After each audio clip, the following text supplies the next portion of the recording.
Salam dan selamat sejahtera warga digital semua. Pada hari ini, kita ingin membincangkan satu topik yang bertajuk Teguk-Teguk Sihat bersama saya, Nur Amirah Rahimah binti Arif Faisal. Dan saya Muhammad Alif Aiman bin Zakaria. Okey Amirah, hari ini kita nak bincang satu topik yang nampak biasa, sebenarnya luar biasa. Betul tu, topik kita hari ini, kenapa air masak tu jadi hero yang selalu kita abaikan? Alif, awak perasan tak?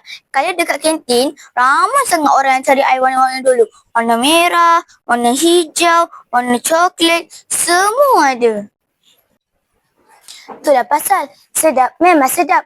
Kalau kita hari-hari layan air manis, pada kita sebenarnya menangis. Kalau kita beri gula berlebihan, kita akan cepat mengantuk dan lemau. Ada salah satu fakta menarik. Otak kita mengandungi kira-kira 73% air. Jadi, jangan peliklah kalau cikgu mengajar kat depan, kita nampak macam tengok wayang gambar bisu. Tak boleh nak fokus. Tapi kan ramai kawan-kawan kita cakap air masak ni tawar lah, tak ada rasa lah. Macam mana nak istiqamah minum? Senang je. Kuncinya ialah botol penamban. Bawa botol air sendiri ke sekolah. Letak atas meja. Bila nampak je botol tu terus boleh teguk. Jangan tunggu haus dulu baru nak cari air. Lagi satu tips. Kalau nak rasa segar, boleh infuse water.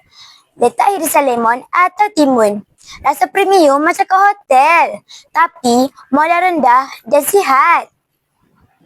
Paling penting, ingat formula. Jika dahaga, terus minum air masak. Kulit makin bersih, badan makin ringan. Dan yang paling best, air masak ni percuma dan sifar kalori. Wah, nampaknya masa kita hampir tamat. Kesimpulannya, jangan tunggu dah sakit baru nak cari air masak. Betul tu. Jom kita sahut cabaran, jom minum air masak. Sayangi buah pinggang kita, sayangi badan kita. Bunga mawar merah berseri, tumbuh subur di laman rumah.